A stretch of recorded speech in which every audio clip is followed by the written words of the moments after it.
Hi everybody, Matt Bull here, MD of Action Coach Loughborough here with another episode of the Business Spotlight, and I'm delighted today to be joined by Miles Latham from Affixxius Films right here in Loughborough. Miles, how are you today?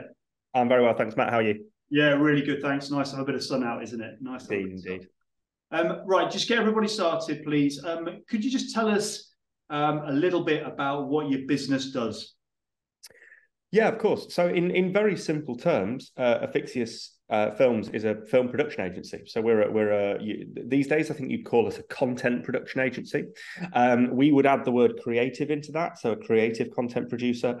But in very simple terms, if it's on a screen and it moves, we will make it, and that is on an enormous breadth of potential applications, all the way from very prominent TV advert campaigns that most of the people watching this will have seen, down to smaller pieces of internal communication work for businesses. So it's anything where the medium of video needs applying, ideally with some intelligence and some creativity.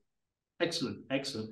And from a personal perspective, could you just give us a little overview of your background and how you ended up starting business in the first place? That's always of interest to people.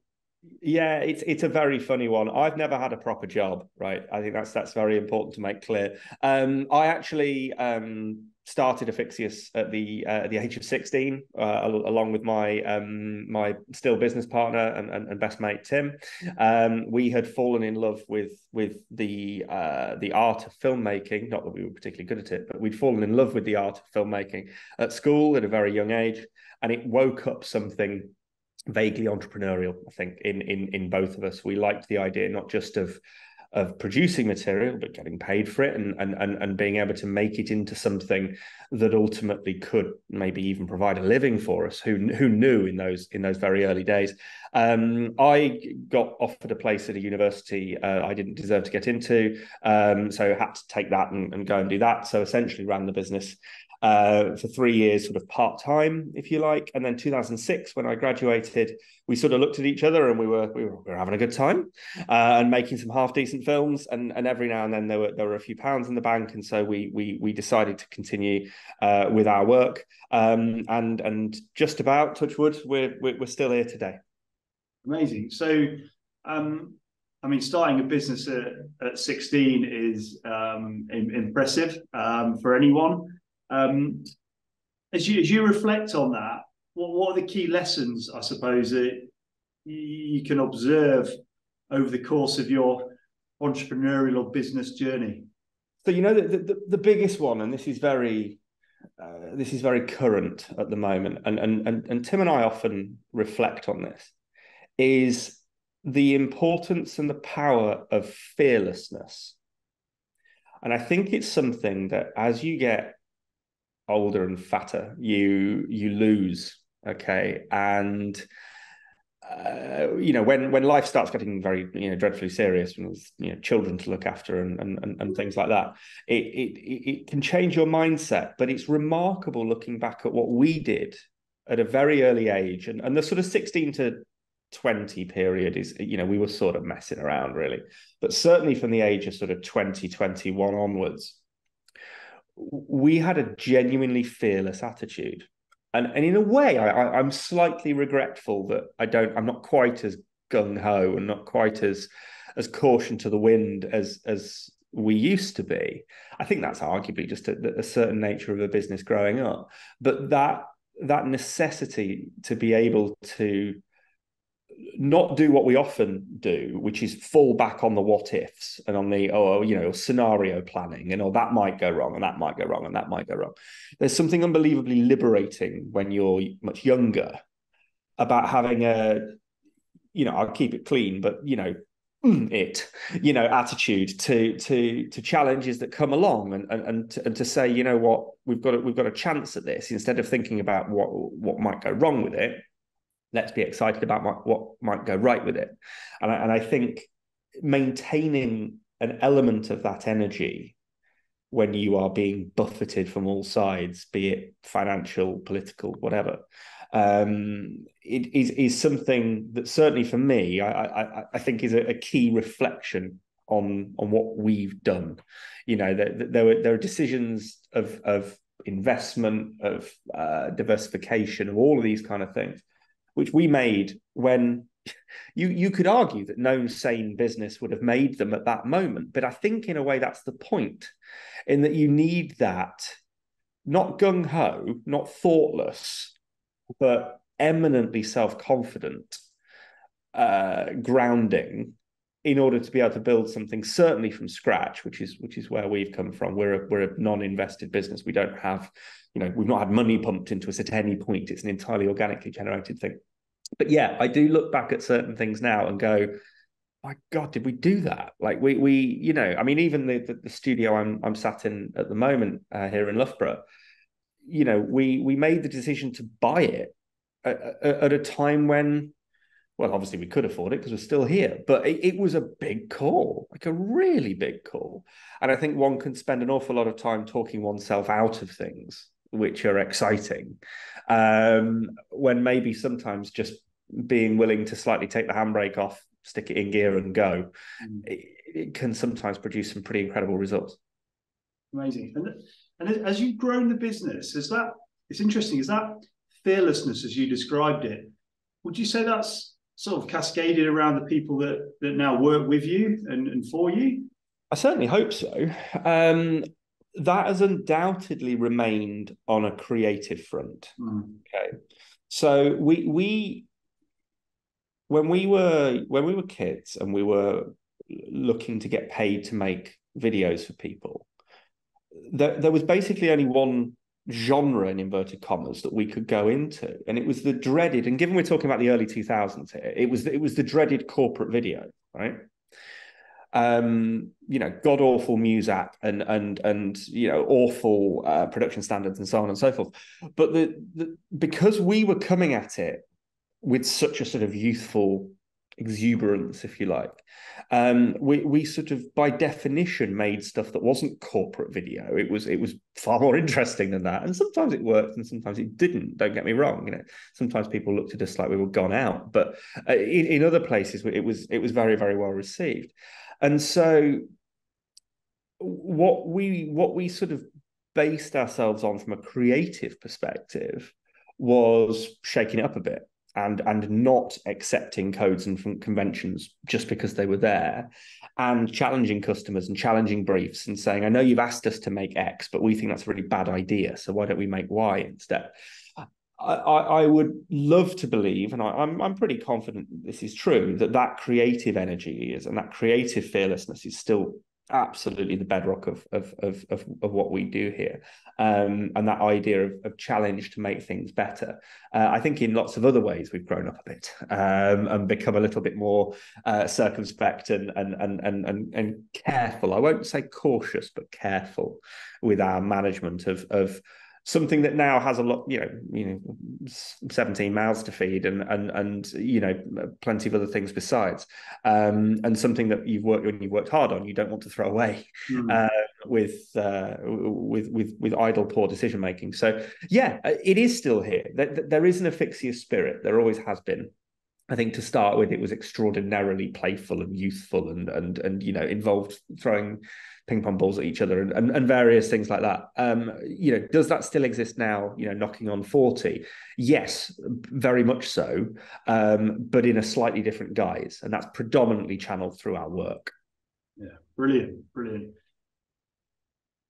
The business partnership you've got, often that's one of the hardest things about growing a business, let alone the customers and employees and winning work, is actually maintaining that relationship through the years. What's been the key to that success? Well, my primary business partner and I, Tim, and I have been best mates for years and years and years, since we were kids. And I think a set of shared experiences outside of work have actually been quite often the key to maintaining a sense of sanity inside of work. So, we disagree on stuff. We don't necessarily always do things the same way. We might have different ways of thinking about things. but both of us are pragmatists. We have an attitude of getting to a result, which is always important, and we're sort of resolved to that. And sometimes it involves one of us stepping back, sometimes the other one of us stepping back. But one thing that is vital, and I've seen this translate very much into employee culture as well, is that when you then have a set of shared experiences outside of work, it doesn't mean being in each other's pocket all day, may I add, but, growing up as kids, if Tim and I need a release, in the middle of a difficult conversation about HR or financial planning or something like that, we can talk about playing cricket in his back garden and the innumerable festivals and gigs we've been to together over the years and so on and so forth. So there is this sort of point of emotional release, I suppose, where you can exist. The relationship can exist on more than one plane. And one thing we've been particularly conscious of in recent years is allowing our staff to have those shared experiences outside of work, whether that be just taking them out for some beers and some curling, like we did, last month or whenever it was. Or we're very lucky to have a fantastic partnership with Trent Bridge cricket ground, and we do a lot there. And so very regularly we will take the guys and girls there, so that there are those shared experiences outside of the pressure of work. And I think that's something that it can be easily written off as team building, but I'm talking about proper, meaningful experiences you'll remember that aren't always by the corporate book, that sometimes do involve a few too many beers and a taxi home at 2 a.m. But that then gives you a space. I think it gives you a headspace as a group that when you're then trying to run through a brick wall together, you've got something other than the fact that you all have job titles in the same organization to base that thinking on. And you made a comment there around, I think you described it as operating on a different emotional plane with your business partner. But how important is that for you as an individual and a business owner, just to have, it sounds like you have a good ability to focus on work when you need to, but also focus on other things when you need to do that as well, rather than it be the business becoming all consuming. Would that be fair? Yeah, I think I probably talk a better game than I play there. In that, if there's one thing, there's many things as a business owner I could do a hell of a lot better. But if there's one thing I could do better, bar all, it is self-management. And I am infinitely guilty, and will put my hands up to this instantly, of flogging myself for months on end, and then getting to the end of those periods of time and being surprised that I'm burnt out. I'm getting better at it. Having a 7-year-old helps, in that there is a point of release elsewhere. But I particularly as an owner manager, this is all consuming. It's the very first thing I think about when I open my eyes in the morning. It'll be one of the last things I think about when I close my eyes at night. Will be a message, an email, a project, a financial projection, an HR issue, whatever it may be. It is all consuming. So to not be able to put yourself sometimes in a different place, I think, is an absolute recipe for disaster. I've not got that right yet. Simple as that. I think we're probably better at encouraging others to get it right within our organization than we are doing it for ourselves, or certainly for myself. I'm always the first one to be going to members of staff and saying, look, mate, you've put a shift in there. You need to give yourself a break, or you need to do X or Y, or just give yourself an hour this afternoon, go downstairs, stick the cricket on, and just stare into space, because it's what you need to do. Do I do it enough for myself? No. But that I think is the one of those things you learn extremely slowly, and by virtue of the context of life experience. Yeah, maybe from a business angle, creative sector is notoriously fast moving anyway, let alone if we bolt on a bit of a technology angle to that. Yeah. How do you see things changing for the environment or the economy for your business at the moment? So there's a few things on that point. one that's really interesting is that post-COVID, or should I say post the reaction to COVID, we have seen a far more democratized world at least show a few green shoots in terms of a sector which was notoriously London-centric. Okay. And that, groups of guys and girls in north of the wall, in inverted commas, didn't get near major accounts with agencies and so on and so forth, because if you weren't in Soho Square and you didn't have a certain postcode and a certain group of people that you met at a certain French restaurant in Shoreditch, these things didn't happen. Now, of course, over the period where the world lost its mind, we had a situation where contact between individuals was facilitated much like we're speaking now. And instead of the sort of old-fashioned, could we come and have an hour-long meeting, we'll get on the train and come and see you, and so on and so forth, which people just didn't do. Let's face it, people didn't do it. We were suddenly able to sort of speed network and put ourselves in front of agencies or direct to brand at far more speed and far less inconvenience to the other party. Okay. So it was a question of, this is who we are. This is broadly speaking our proposition. Here's a show reel or an example piece of work.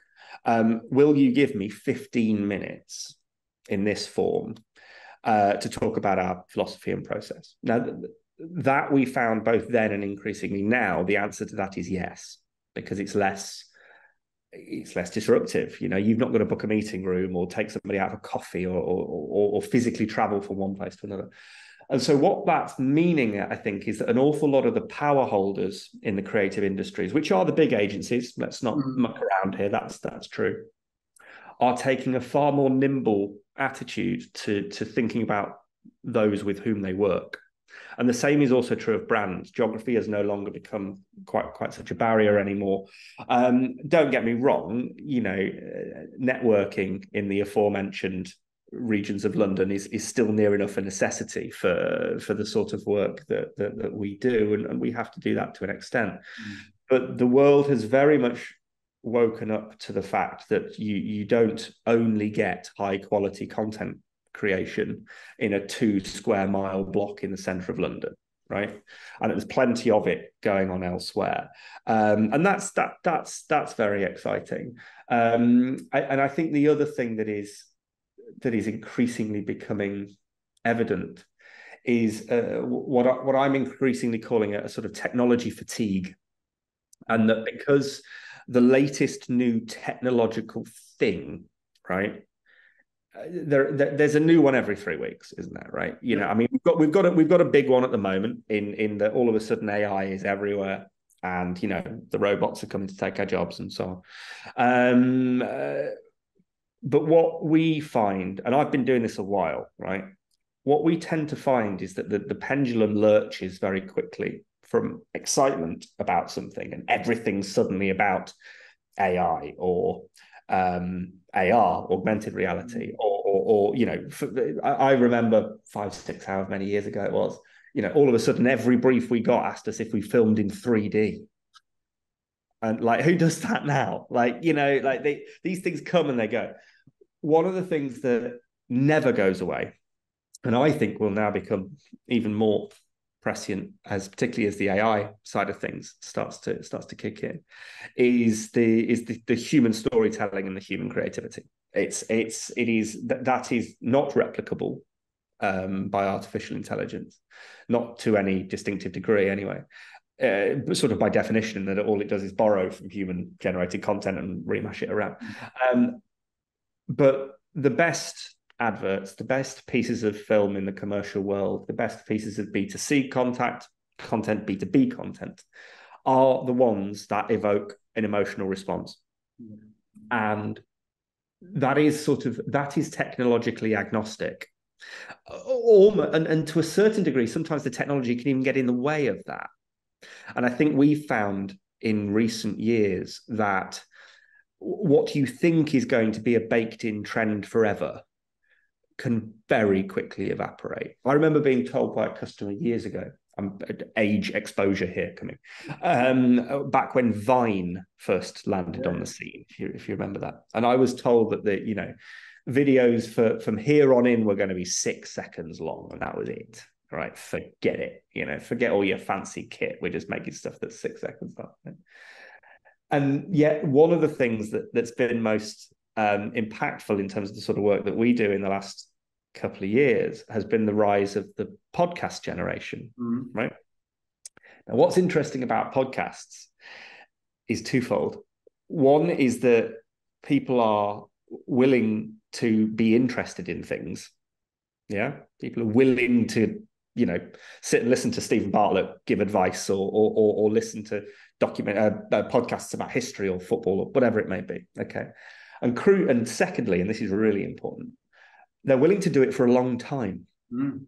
Right? If I sort of think, I often think about that Vine conversation that I had, and I'd love to sit that person down now and ask them what podcasts they listen to, and ask them how long said podcasts are. And of course, the answer to that will be usually somewhere between 20 and 45 minutes. It's a long time, right?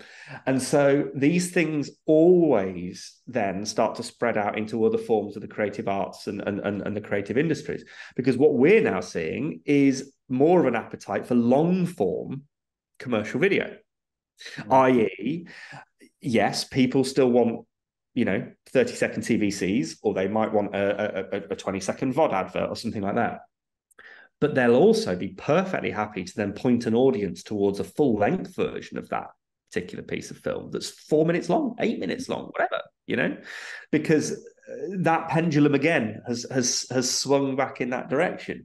We were all told that TikTok would completely annihilate any form of high quality production standards. That has also proved to be false.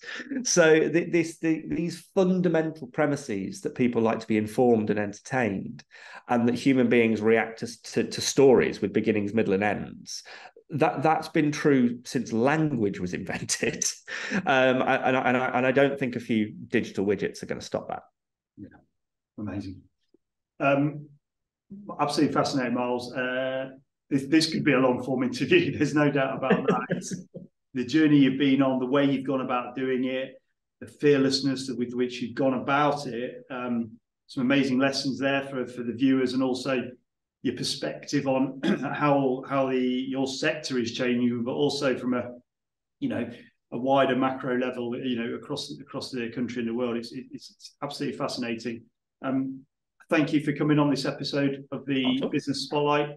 And to our viewers, I look forward to seeing you on the next episode. Many thanks.